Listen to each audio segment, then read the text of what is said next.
Voilà, mes amis, on reprend notre cours avec notre cher ami et grand maître, Monsieur Ababou. Hier, nous avons eu la chance et le bonheur de faire un cours qui va bientôt être sur le site avec un ancien pasteur protestant. Sa femme aussi était pasteur et il y a une quinzaine d'années, ils se sont convertis au judaïsme. Un couple hors du commun, exceptionnel. Et je montrerai ce cours que nous avons fait hier encore cette semaine. Le cours avec M. Ababou, il sera dimanche sur le site. Je fais juste une petite introduction.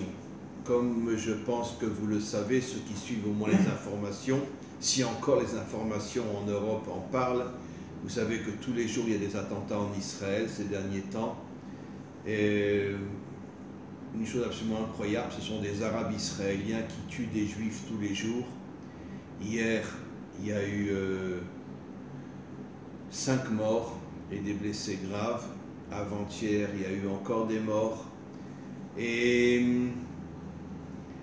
je voulais juste dire que je pense que nous sommes suffisamment nombreux dans le pays et j'espère partout ailleurs pour comprendre que l'idiot dira « Oh là là, un Arabe israélien a tué des Juifs », sans chercher plus loin.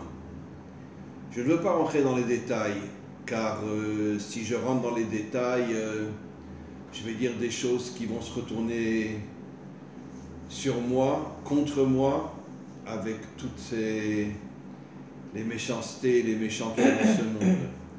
Mais nous avons la certitude que derrière tous ces attentats se cache en vérité une volonté de détruire l'État d'Israël. Et ce n'est que le commencement. Pourquoi les nations veulent détruire l'État d'Israël? Bien que je pense à une nation particulière, mais je ne citerai pas son nom. Parce que l'État d'Israël devient sur le plan technologique et sur le plan informatique bientôt la première puissance mondiale. Et beaucoup de peuples ne veulent pas que les Juifs, les Israéliens deviennent la première puissance mondiale sur le plan de la technologie, etc. Et donc aujourd'hui, il y a une décision claire qui a été prise. Il faut détruire l'État d'Israël. Et c'est la raison pour laquelle bientôt l'Iran aura la bombe atomique. Et comme on le sait, les chiites sont des malades mentaux. Ils sont prêts à perdre 2 tiers, 3 quarts de leur population rien que pour détruire Israël. Et c'est la différence entre les chiites et les sunnites. La grande majorité des musulmans sont des sunnites et n'ont pas la folie des chiites qui, eux, toute leur vocation, c'est de mourir pour détruire leur ennemi. Donc on commence une situation qui n'est pas facile du tout. Et encore une fois, ne soyons pas stupides, ne soyons pas à ce point idiots de croire que ça y est, un individu a tué des Juifs. Non. Ce qui se cache derrière cet individu, c'est tout le complot mondial pour détruire l'État d'Israël. Je cède la parole à notre grand ami, Monsieur Ababou. Et aujourd'hui, nous allons parler aussi de la relation entre Israël et les nations. Et je cède la parole à notre grand ami. Bien, Rav, merci. Toujours très heureux de vous avoir à côté de moi. Bon, ce que vous dites, évidemment, c'est vrai, c'est émettre, mais donnons quand même, malgré tout, un peu d'optimisme. Il s'agit d'un enfantement. Le monde, et pas Israël seulement, le monde entier enfante ce qu'on appelle le Mashiach, le Messie, fils de David. Ce Messie est fondé directement sur la lumière, qui est une lumière primordiale. Et il est évident que ce réveil, ces douleurs d'accouchement, vont aller véritablement de plus en plus intenses, vont être de plus en plus intenses pour une raison très simple. Sans péridurale, la mère hurle au moment où l'enfant sort. Exactement. Le monde va hurler au moment où la délivrance va venir. C'est exactement ça. C'est exactement ça. C'est-à-dire que c'est vrai que ça va être difficile, c'est vrai que c'est un accouchement sans péridurale, mais les éléments de bien sont en train, même si on ne le voit pas aujourd'hui, de se mettre en place. les éléments positifs, les éléments de lumière, les éléments d'harmonie, je vais essayer d'en parler maintenant, sont en train de se mettre en place. Alors encore une fois, permettez-moi, Rav, de revenir à Adam Arishon avant la faute. Parce que tout vient de la faute de Bereshit. Toute l'humanité a chuté depuis la faute. Et entre la faute d'Adam Arishon et Babel, on va y revenir, le monde de Nimrod, eh bien il y a eu une descente, j'allais dire une descente aux enfers des âmes. N'est-ce pas? Et Akadosh Baruch Hu s'est caché jusqu'au 7e ciel. Il a fallu attendre Abraham Avinu, pour le faire redescendre progressivement. Abraham, Yitzhak, Yaakov, pour le faire redescendre. Les 7 sadikim, chacun l'a fait descendre d'un ciel. C'est un midrash explicite. Absolument. C'est Moshe qui l'a ramené sur terre. Absolument. Malheureusement, après, il y a eu d'autres fautes, la faute du Vodom, etc. Et il est remonté. Bien sûr. Notre Père qui est aux cieux, surtout restez-y. Bien sûr. Alors, donc, ce qu'il faut comprendre, c'est que avant la faute, c'est ça que je voudrais vraiment un peu approfondir, chose que je pense n'avoir jamais vraiment fait. Avant la faute, il y avait ce qu'on appelait les familles des nations. C'est-à-dire que Mishparot à Adama, les familles de la terre. Les familles de la terre, pas comme de Dieu dira à Abraham. Voilà. Par toi seront bénies les familles de la terre. C'est-à-dire que, d'ailleurs, tout le processus civilisationnel, c'est d'arriver, en fin de compte, à ce monde des familles de la terre qui revient à la fin des temps de l'histoire, après l'accouchement, après les douleurs de l'accouchement. C'est-à-dire qu'en fin de compte, sur quoi reposent les familles de la terre? Alors, d'une manière extrêmement simple, extrêmement synthétique, elles reposent sur 5 facteurs. D'abord, la connaissance de sa fonction. Chacun, à cette époque-là, connaissait sa fonction. On est avant la faute. On est avant la faute, n'est-ce pas? Chacun connaissait sa fonction. D'accord? Et il avait les moyens, par son côté féminin, de la réaliser. Ça, c'est la première chose. La féminité, c'est la réalisation de la pensée masculine. Absolument. Deuxième chose très importante, on était dans un monde de solidarité. C'est-à-dire qu'on savait très très bien que la fonction qui nous était répartie était complémentaire aux autres. C'est-à-dire que si je prends la fonction de l'autre, automatiquement, non seulement je m'empêche de faire ma fonction, mais je détruis le puzzle entier. C'est-à-dire qu'on était vraiment dans une lumière d'harmonie. Chacun complétait l'autre. Chacun complétait l'autre. Avec sa différence. Avec sa différence. Attendez, on n'a pas fini. Troisième chose, la différence. C'est-à-dire qu'en fin de compte, on respectait l'autre tel qu'il est. On respectait l'autre tel qu'il est, et cela dans un plan d'ensemble. D'accord? Dans un plan d'ensemble. Quatrième point très très important, on savait qu'il y avait un projet directeur. On savait que tout cela menait pour le bien, j'allais dire, à mener au Messie. Et qu'est-ce que c'est que le Messie en fait? C'est la prise de conscience universelle que Dieu est présent dans ce monde. Et cinquièmement et fondamentalement, n'est-ce pas, on savait que tout ça était pour le bien. D'accord? La faute a été de séparer les choses de manière à rendre les choses beaucoup moins harmonieuses. Qu'est-ce que c'est que l'harmonie? Et le refus de la différence. Exactement. Alors qu'est-ce que c'est? Entre Dieu et l'homme et entre les hommes, entre exactement. les peuples. Exactement. Alors qu'est-ce que c'est que toute l'histoire humaine est fondée sur le refus de la différence. Absolument. Tu n'es pas comme moi, je te détruis. Mais c'est pour ça qu'on va y arriver, là. Qu'est-ce que c'est que l'harmonie? L'harmonie, c'est chaque chose à sa place. D'ailleurs, entre parenthèses, le Seder de Pessah, on n'est pas loin de Pessah là, le Seder de Pâques, je parle en français, le Seder de Pâques, le Seder de Pessah, c'est véritablement, on va essayer, dit le Harizal, de remettre les choses en ordre en fonction de ce qui s'est passé à la fois de Gamma C'est pour ça que ça s'appelle Seder, qui veut dire l'ordre. L'ordre. Pessah est, d'une certaine manière, l'énergie qui essaie de remettre le monde à sa place. Exactement. Et les peuples à leur place. Et chacun selon sa fonction. Bon, alors évidemment que, dans ce monde familial, les familles de la terre, entre parenthèses, on parle de la terre, c'est-à-dire Adama, de Adama, vous avez Adam, et le et, n'oubliez pas, la Malchut, n'est-ce pas? C'est-à-dire que véritablement, les Mishperot à Adama vont descendre de Adam avant la faute et réaliser dans ce monde, dans la Malchut, la volonté divine. C'est ça le but. La faute. à pardon, dérégler l'ensemble du système. Oui. Et à partir de ce La moment-là... faute, c'est la séparation entre les différences. Voilà, alors maintenant, regardons un peu ce qui s'est passé. On rentre progressivement, pour arriver véritablement au temps de Nimrod, au temps des nations, on rentre progressivement dans un monde qui va se brouiller de plus en plus. Qu'est-ce que ça veut dire se brouiller de plus en plus? Ça veut dire que progressivement, le côté extérieur de l'homme, la femme qui a fauté, entre guillemets, va resplendir et va dépasser l'ensemble des valeurs morales qui étaient admises avant la faute. C'est-à-dire qu'il va y avoir une inversion des valeurs morales. Vous savez que au tout début d'un traité dans le Talmud qui est Masechet Avodah Zarah, il est dit qu'au moment de la délivrance, tous les peuples viendront mélanger devant Dieu. Voilà, c'est ça. Et Dieu leur dira, je refuse de vous écouter tant que vous ne reconstruirez pas l'identité de chaque peuple. Mais c'est exactement ça, c'est exactement ça. Mais c'est l'enjeu de toute l'histoire humaine, ça. Bon, alors, donc, ce qu'il faut comprendre, c'est que les âmes sont descendues au niveau moral jusqu'à arriver au monde de Sodome, au monde du déluge, bon, je dis ça en vrac, n'est-ce pas, et au monde de Babel. Alors, qu'est-ce que c'est que le monde du déluge? C'est un monde où Dieu dit, ça suffit, vous êtes tombé trop bas, je vais tout détruire.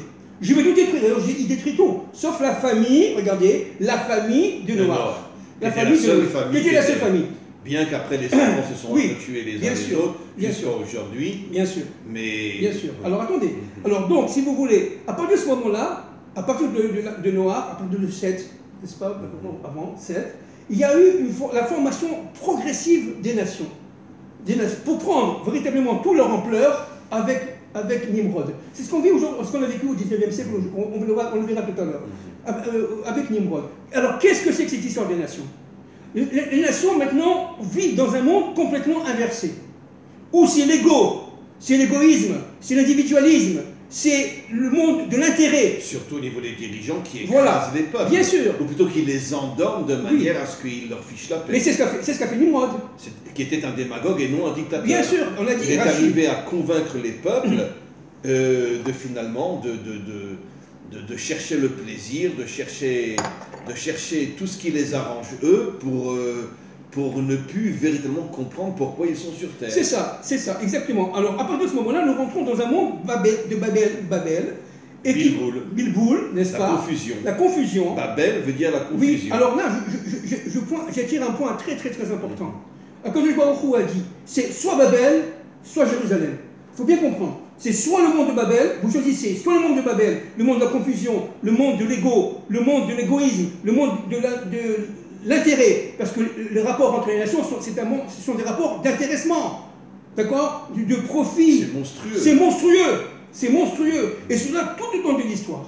D'accord? Maintenant, ce qui est très intéressant, le monde de Jérusalem, qu'est-ce que c'est? C'est le monde, en fin de compte, qui a la capacité, potentiellement, dans l'avenir, de revenir à la dame avant la faute. C'est-à-dire véritablement de revenir aux familles de la terre. Kimitzion, voilà. Du mont Sion sortira la Torah. De quelle Torah s'agit-il? De la première. De celle que nous n'avons jamais reçue. Voilà, les premières tables. Les premières tables. Exactement. Que nous n'avons jamais reçues et qui auraient pu sauver le monde. Exactement. Et c'est pour ça que le Mashiach redonnera les premières tables à l'humanité tout entière, pas seulement Israël au moment de la délivrance, parce que c'est la Torah qui ramènera l'unité dans le monde. Absolument, absolument. Mais alors tout ce processus va prendre toute sa force, toute sa véricité à partir, dans l'époque moderne, à partir du 19e siècle, avec ce qu'on appelle l'industrialisation. D'accord? C'est le réveil, regardez comme c'est incroyable, le réveil des nationalités, le réveil des nations, le réveil des nations. C'est-à-dire qu'avant, on parlait de royaume, vous voyez, on parlait de duché, le roi. Les peuples étaient les esclaves des rois. Oui, d'accord, bien sûr. Mais par exemple, si on reste au niveau vraiment seulement de la structure politique, autant des rois de France, par exemple, il y avait des régions qui étaient relativement autonomes les unes par rapport aux autres. Par exemple, la Bretagne parlait breton, ne parlait pas français. Ils connaissaient un peu le français, c'était d'ailleurs les intellectuels qui parlaient français. Mais les Bretons parlaient breton, les Normands parlaient normand, les Corses parlaient italien, ils parlaient corse, etc., etc. Vous comprenez? Il n'y avait que seulement Paris et la région parisienne qui parlaient français. Hein? Bien sûr. D'accord? Mais alors, toute cette révolution française, va essayer de gommer, entre guillemets, les différences, mais à cette époque-là, les différences étaient source de vie, parce que chacun vivait selon ses ancêtres. Chacun, le breton, il vivait la culture bretonne pleinement. Chacun connaissait son passé, son présent et son avenir. C'est-à-dire, réellement, c'était la vie. Et ça a duré quand même, là, je prends de la France, un millénaire. Et la Révolution française a tout brouillé. Ils ont créé, si vous voulez, par la laïcité, donc on voit l'arrivée, le retour des forces de Nimrod. Entre l'Église et l'État. Voilà. On revoit les forces de Nimrod qui réapparaissent à la Révolution française et qui vont essayer de gommer tout ça, de tout mélanger, de manière à créer une sorte de, j'allais dire, république, n'est-ce pas, laïque, de manière à ce qu'il n'y ait plus de Normands, de Bretons, etc. D'ailleurs, une chose très, très intéressante aujourd'hui, Rav. Aujourd'hui, Rav, il y a un réveil, entre guillemets, du régionalisme en France. C'est-à-dire que les Bretons veulent redevenir Bretons, pas forcément plus français, ils ne veulent pas forcément de souveraineté nationale, mais ils veulent redevenir Bretons avec la culture bretonne, à parler breton à l'école, etc. Et c'est pareil pour les Normands. C'est un grand mouvement qui d'ailleurs qui fait paniquer le gouvernement français en ce moment, qui vient de la Corse étant révolution en ce moment, n'est-ce pas, avec ce qui s'est passé récemment. Eh bien, tout ça fait en sorte que, regardez, on est en train de voir l'éclosion des familles de la Terre. Vous voyez, l'éclosion, si on prend les cas de la France, on va voir qu'en fin de compte, chaque région va être en elle-même, selon son passé, son histoire, et tout simplement son être intérieur.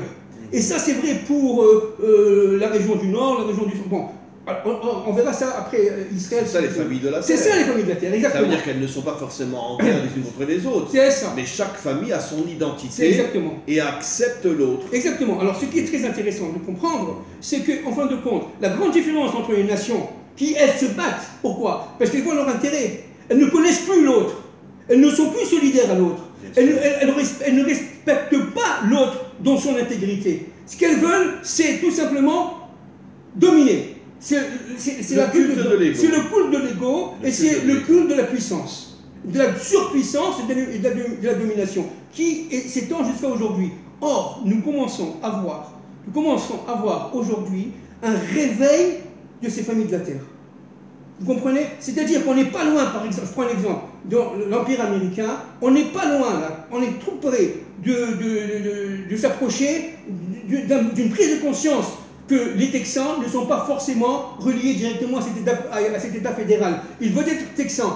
Les gens de Virginie veulent être des gens de Virginie, etc. etc. C'est-à-dire que véritablement, on voit dans le monde occidental, et ça va être bientôt dans le monde entier, le réveil, non pas des nations, on va y revenir, mais des familles de la Terre, telles qu'elles étaient au temps d'Adam Arishon avant la faute. Et ça, c'est vachement important, ça, c'est très très important. Vous voyez, vous parlez du pessimisme, mais moi je dis attention, c'est vrai que c'est très dur, c'est vrai que les nations vont se faire la guerre, et la guerre de Gog et Magog, c'est une guerre des élites, mais des nations, une guerre des élites. Des dirigeants, oui, qui vont manipuler les nations. Exactement, qui vont manipuler les nations. Et cela va faire effondrer les nations. On sait que de toute façon, je m'excuse de le dire, mais tout le terrorisme qu'il y a ces derniers jours, ils sont payés par l'Occident pour pouvoir attaquer Israël. Bien sûr, bien sûr. Mais c'est pas d'aujourd'hui, bien sûr. Ça a toujours été comme ça. Ça a toujours été comme ça, bien sûr. Toute la richesse du Hamas ou du Hezbollah vient de l'Occident. Bien sûr. On sait bien que Ben Laden était un agent, de la CIA. Mais évidemment. Bon, alors regardez. Il y a, je voudrais, pour appuyer cela, parler de 3 minutes de M. Moses Hess. M. Moses Hess a vécu au XIXe siècle.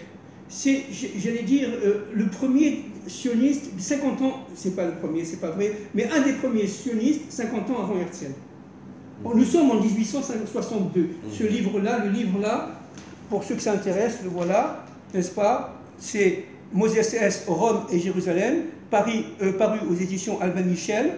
Eh bien, regardez ce que dit M. Moses Hess à la page 71, deuxième lettre, Paris et Jérusalem. Selon les conceptions modernes, nous sommes au XIXe siècle, hein, nous sommes en pleine montée du nationalisme, n'oublions pas. De l'industrie aussi. Oui, mais c'est lié, c'est ensemble. Regardez ce que dit M. Moses Hess. selon les conceptions modernes, le but de la religion serait le salut individuel, un salut égoïste de l'âme. Rien n'est plus étranger à l'esprit. Il a tout compris. Mais il a tout compris, regardez. C'est pour ça, regardez. Le pire, la pire saleté qu'il y a au monde, c'est la religion. Et regardez, rien n'est plus étranger à l'esprit du judaïsme. Vous vous rendez compte? Qu'est-ce qu'il dit en 1862? Le judaïsme ne sépare jamais l'individu de la famille de la nation, les nations de l'humanité de l'ensemble de la création physique, ni la création de son créateur. Le seul dogme du judaïsme est celui de l'unité. Mais c'est pour ça qu'on dit le Shema Israël, Hashem Echad. Dieu est un, ce qui signifie que Dieu veut unir l'humanité tout entière. C'est exactement ça. Alors, le judaïsme est inséparable de la nationalité juive, nous sommes au 19e siècle, en terre d'Israël. Qu'est-ce que ça veut dire? C'est très fort. Excusez-moi. C'est très fort. Quelle est la seule spiritualité, je ne veux pas dire religion, parce que la religion, c'est vraiment un sac de miel, mais, et encore, je suis gentil, je pourrais dire pire, mais le judaïsme est la seule spiritualité au monde qui interdit d'obliger quelqu'un à se convertir. Les chrétiens convertissent de force, l'islam convertit de force pendant des millénaires. Aujourd'hui, bon, c'est un peu plus vitriné, mais quoi qu'il en soit, les chrétiens veulent que tout le monde soit chrétien, les musulmans veulent que tout le monde soit chrétien. Et chez nous, depuis des millénaires, on interdit à un juif de dire à un non-juif, convertis-toi. Pourquoi? Le respect de la différence. On veut l'unité, non l'uniformité. Absolument. Absolument. Absolument. Alors c'est très intéressant. Alors maintenant, venons à Israël, en quelques secondes. Qu'est-ce que c'est qu'Israël? Israël, en un mot, c'est une collectivité qui descend de la Marichon, qui descend de l'universel, qui possède en fait... Quand on est descendu en Égypte, on était 70. L'image, le modèle des 70 nations. Exactement. Qui possède en soi l'ensemble des ingrédients qui existent dans l'universel. Ouais? C'est comme je l'ai dit l'autre fois, la femme qui fait sa challah pour Shabbat et qui prend une partie de cette challah, il dit ça c'est pour le Kohanim. Aujourd'hui en Israël, d'accord, on n'est que quelques millions, il y a toute l'humanité. Exactement. Il y a des juifs qui viennent de partout. Absolument. Alors absolument. Alors, il y a l'Amérique du Sud, l'Amérique du Nord, la Chine, le Japon, la Corée, l'Afrique. Il y a des juifs qui viennent de partout. Alors ce qui est très intéressant de comprendre, c'est que chacun vient avec sa culture, chacun vient avec ses valeurs, chacun vient avec quoi? Avec son vécu chez les nations. C'est-à-dire qu'en fin de compte, c'est très intéressant. Même si on a été en toute souffrance, ça a été terrible, surtout en Occident, chez les nations pendant 2000 ans, mais nous avons aussi, sans parler, vous avez remarqué, Rav, que le judaïsme en Galoute, il ne parlait pas aux nations. Il était recroquevillé sur lui-même, dans des ghettos, ou dans des mélards chez nous. La religion. Et voilà, exactement. Il était enfermé dans un dogme, dans des dogmes religieux, qui fait avec un espoir le retour en terre d'Israël, le retour à Jérusalem, en attendant tout simplement, ils ont laissé faire les nations.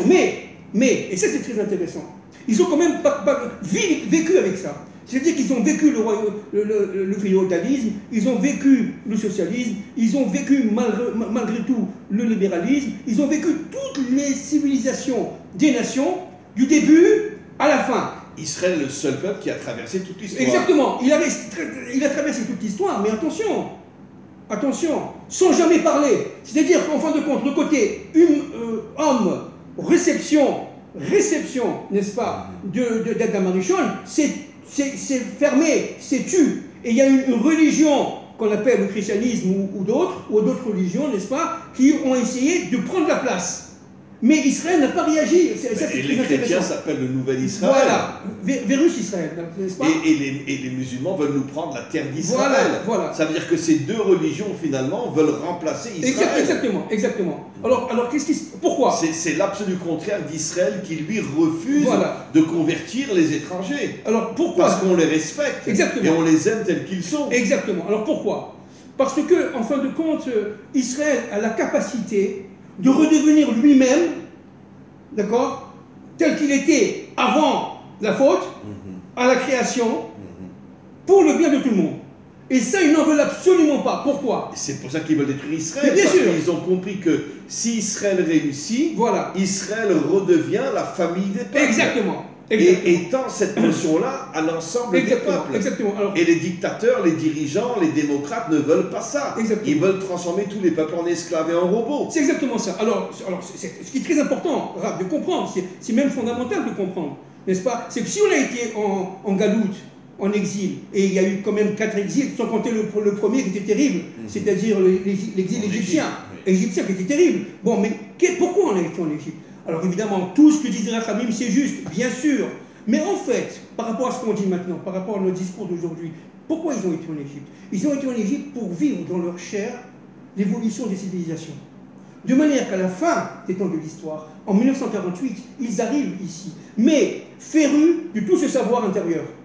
C'est-à-dire qu'en fin de compte, Israël, qui est l'intériorité... Excusez-moi de vous interrompre, mais on a traversé les plus grandes civilisations. Bien sûr, c'est ce que je dis. L'Égypte, Bien la sûr. Babylonie, Voilà. la Perse, Voilà. la Grèce Voilà. et Rome. Voilà. Ça veut dire qu'Israël est rempli d'une mémoire universelle. Exactement. Et ça, c'est très important. Ce qu'a aucun autre peuple. Absolument. Et c'est ça, pourquoi? Parce que Israël... C'est pour ça qu'ils veulent nous détruire. Bien sûr. Parce qu'ils savent qu'on a le potentiel de reconstruire l'humanité. Mais exactement, c'est exactement ça. C'est pour ça que Israël a la fonction fondamentale, ontologiquement nécessaire, ontologiquement fondamentale, de redevenir tel qu'en lui-même avant la faute, c'est-à-dire l'être masculin qui recevait la parole du Seigneur, d'Hachem, et qui l'a diffusée par son côté féminin et qui l'a réalisé. C'est ça le but.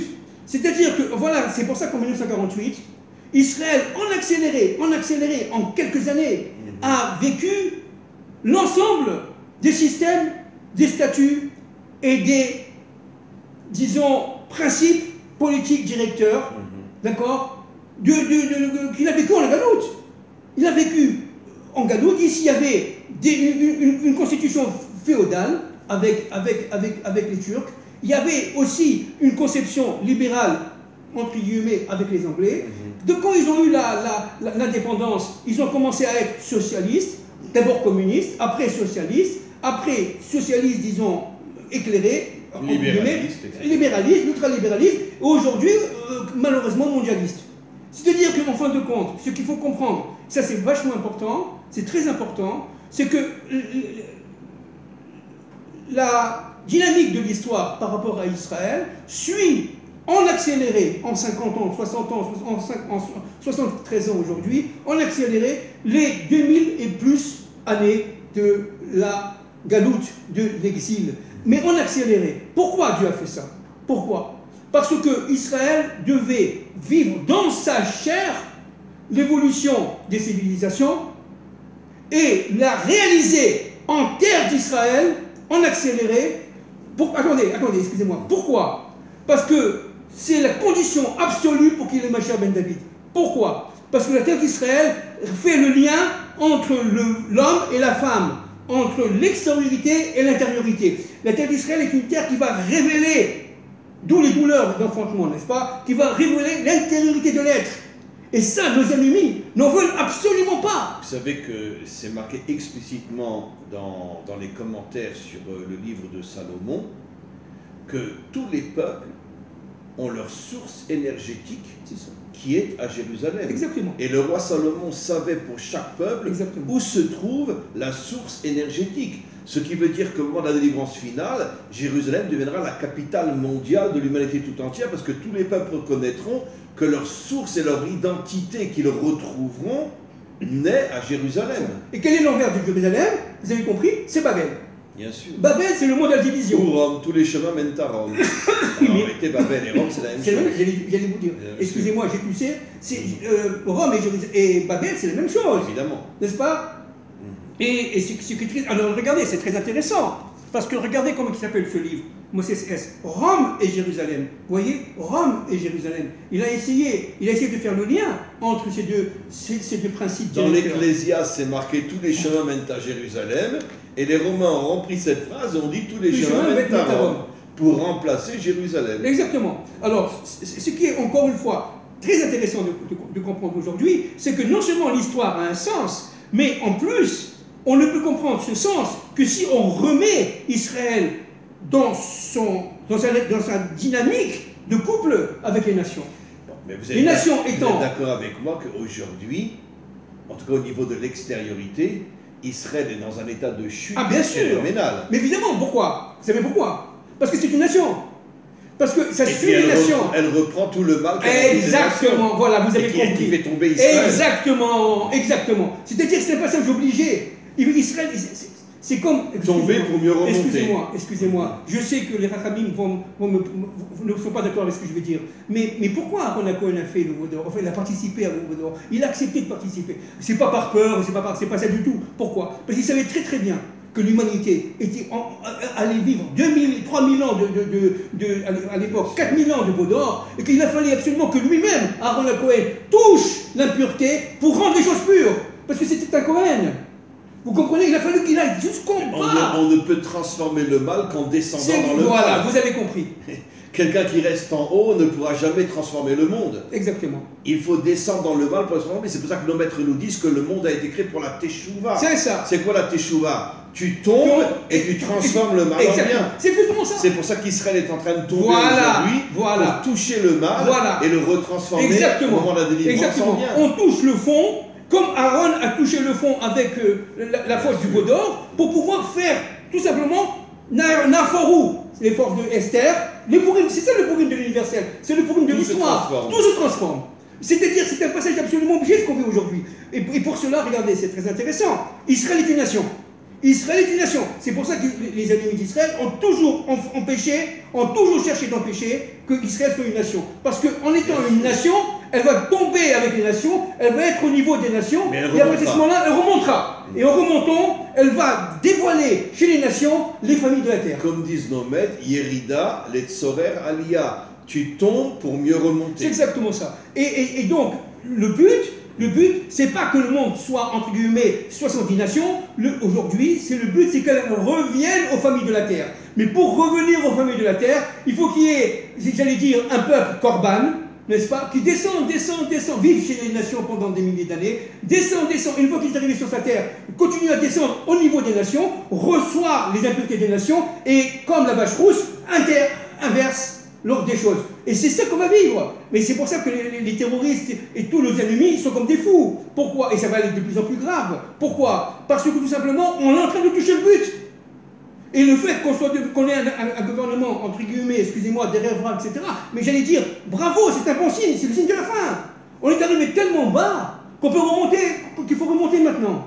Mais pourquoi on est arrivé bas? Parce que les nations sont arrivées bas. On reçoit des nations, les valeurs inversées. Israël aujourd'hui est une société inversée complètement. Toutes les nations sont tombées aujourd'hui. Bien sûr. Il n'y a plus d'identité nationale, il n'y a plus rien. Voilà. Et vous comprenez bien que nous vivons aujourd'hui en Eretz Israël l'inversion des valeurs morales. On vit exactement comme si on vivait à Paris, à New York, etc. On vit tout ça. Mais pourquoi? La différence, parce que tout simplement, Dieu veut ce peuple qui est un peuple témoin, qui est un peuple intercesseur entre lui et les nations, veut que ce peuple-là devienne une nation, d'accord? D'abord impur, puis sainte. Vous voyez, un peuple j'allais dire de prêtres, de Kohanim, un peuple de Kohanim et une nation sainte. Mais non, c'est marqué... une nation sainte, un peuple de Kohanim. Non, mais c'est marqué...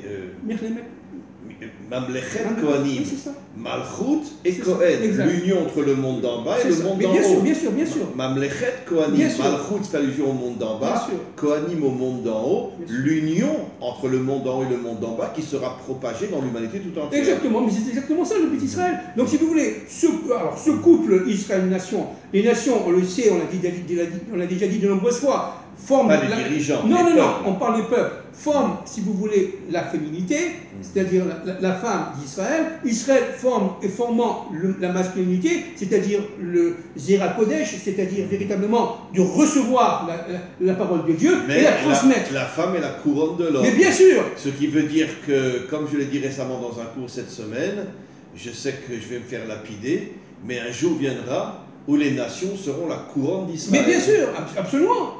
Mais absolument, parce que les nations ont vécu dans leur extériorité et dans leur intériorité aussi la dynamique de leur propre histoire qui vont leur permettre de devenir les familles de la terre. Bien sûr. Vous comprenez, Rav? De retrouver leur identité. Retrouver leur identité. Qu'elles ont perdu depuis que tout le monde, même Israël a perdu son identité depuis la faute de Adam. Mais évidemment. Tout le monde a perdu son identité, puis personne ne sait qui il est. Mais évidemment. Alors c'est pour ça que l'enjeu, il est crucial aujourd'hui. D'accord? La chute des valeurs dans le monde entier provoque tout simplement en Israël la chute des valeurs. Cette chute des valeurs en Israël, comme Israël vit une terre complètement spéciale, c'est pour ça que c'est... Attendez, de toute façon, les gouvernements israéliens, depuis de nombreuses années, font tout pour détruire la famille israélienne. Mais bien sûr, mais c'est ça le couple, mais c'est ça les le but. enfants, etc. C'est ça le but. C'est ça le but. C'est-à-dire que finalement, on pourrait dire qu'on est le fer de lance de l'humanité. Absolument, absolument, absolument. C'est ça le but. C'est-à-dire de faire en sorte qu'Israël soit complètement une nation avec les valeurs inversées. Oui, bien sûr, évidemment, évidemment. On parle des élites et des dirigeants. Ouais. Évidemment, le peuple il est magnifique. La Knesset Israël, elle est intouchable. Elle est sainte par définition.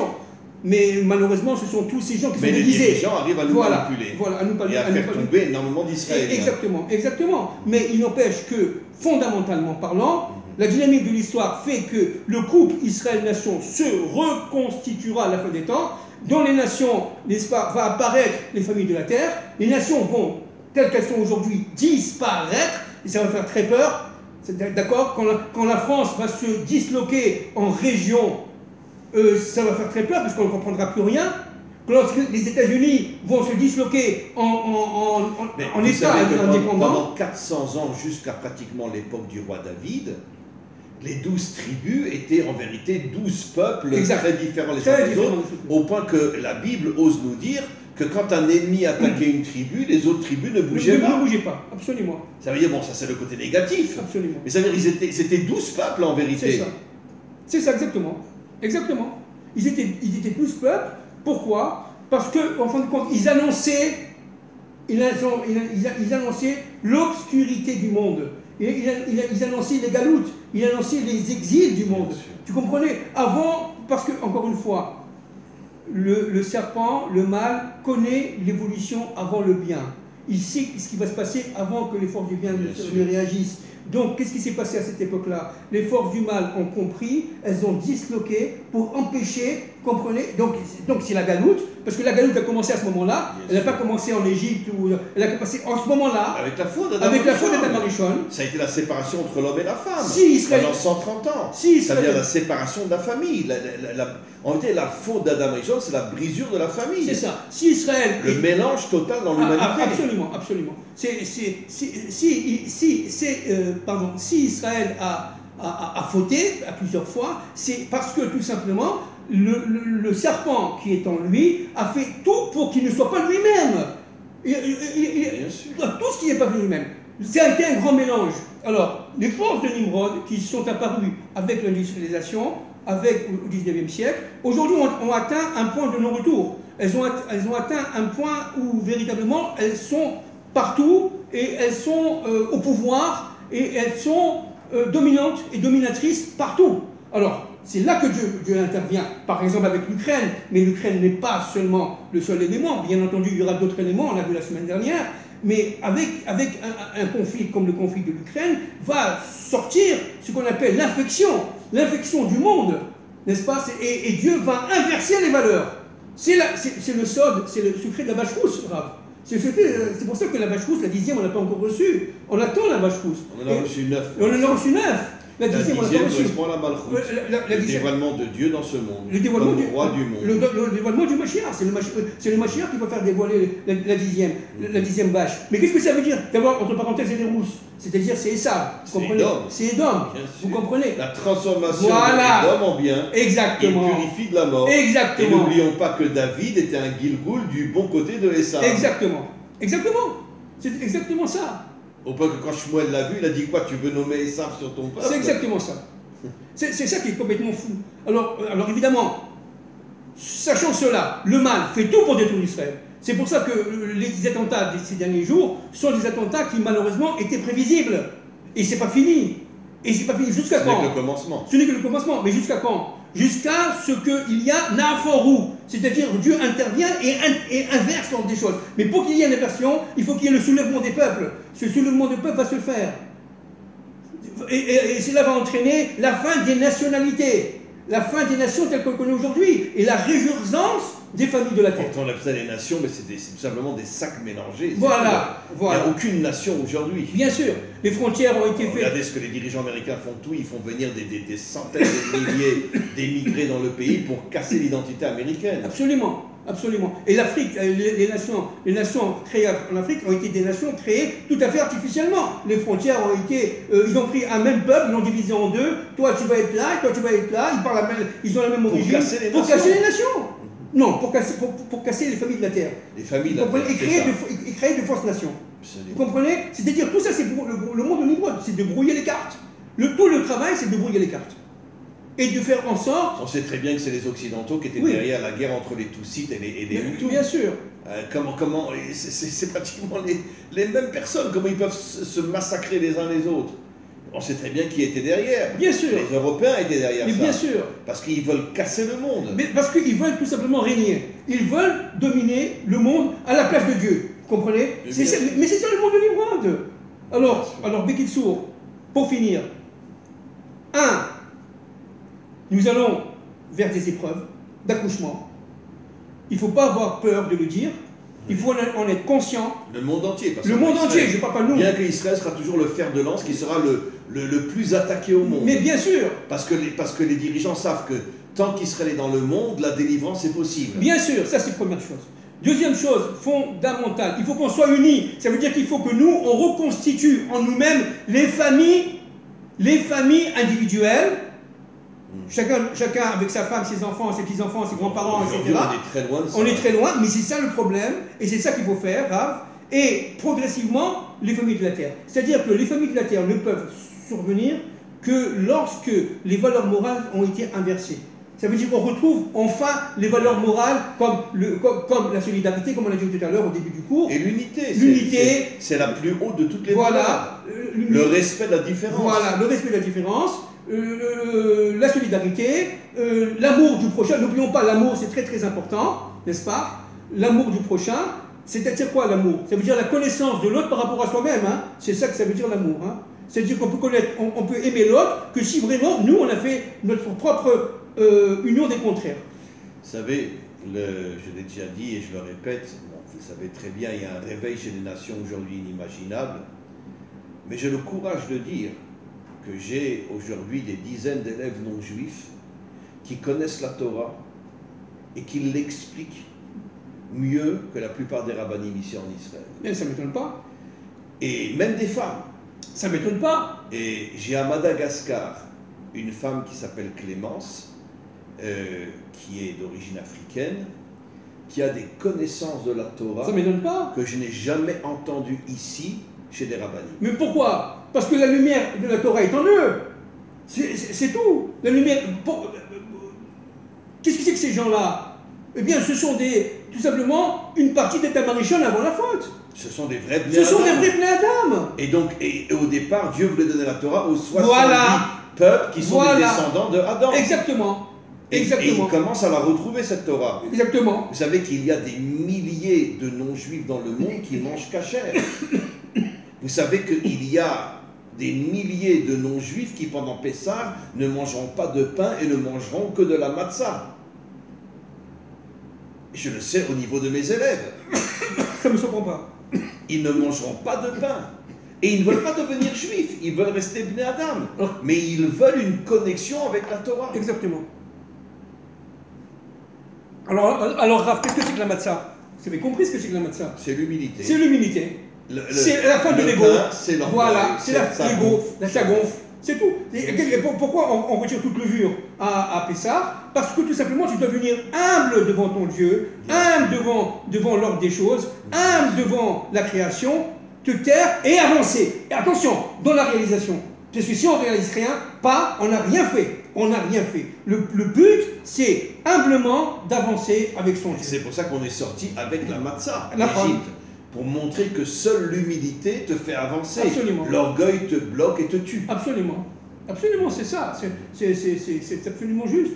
Donc nous rentrons dans une période de délivrance, de Pessah. Cette période, elle est liée directement à la sortie d'Égypte, d'Israël et de l'humanité, Bien sûr. Il y a les peuples, oui, les bien peuples sûr. vont se Les peuples sont libérer de toutes les limites voilà. qu'on leur impose. Voilà, de toutes les Égypte, entre guillemets, Égypte ça veut dire Mitzraïm, hein, c'est sur les limites, de toutes les limites qu'on leur impose. Et à partir de ce moment-là, il va y avoir enfin la formation des familles de la terre avant la faute d'Amarishon. Et ça, c'est le Mashiach ben David. Et ça, c'est un monde absolument génial, uni, solidaire, harmonieux, équilibré, où Dieu est présent partout. Mais c'est de la folie, Rav. Alors vous comprenez, ça mérite quand même de souffrir encore un peu. Parce qu'on va souffrir encore un peu. Oui, mais enfin en attendant, à l'Ashkenaz, on va quand même passer un tunnel qui va quand même laisser dans le tunnel des millions et des millions de... Bref, je ne dirai pas la fin de la phrase. Mais c'est pas grave, d'accord? On va réussir. L'Ashkenaz parle du tunnel et le Sfarad, il parle de la lumière qui est voilà, au tunnel. exactement, on va réussir. Écoutez, encore une fois, un grand merci pour ces explications extraordinaires. Je pense que tous ceux qui écouteront ce cours, comme le dernier cours, vous savez, j'ai eu des remarques, des inimaginables sur le dernier cours qu'on a fait sur la Russie et l'Ukraine. Les gens étaient bouche bée. Ils ont dit, mais comment vous avez pu faire un cours pareil? J'espère que le cours qu'on a fait aujourd'hui sera aussi, il y aura aussi un retour et des remarques inimaginables. Et encore une fois, un grand merci. Peut-être que la semaine prochaine, on parle de Pessah. Avec plaisir. Hein, puisque c'est la semaine avant Pessah. Absolument. Donc, on parlera de Pessah la semaine prochaine. Je ne pense pas que la semaine avant Pessah, peut-être qu'on se verra parce que il y a trop de choses à faire, le ménage, les courses. Mais peut-être la semaine prochaine, on consacre tout le cours à la fête de Pessah. Absolument. Voilà. Encore une fois, un grand merci. Et on se retrouve la semaine prochaine.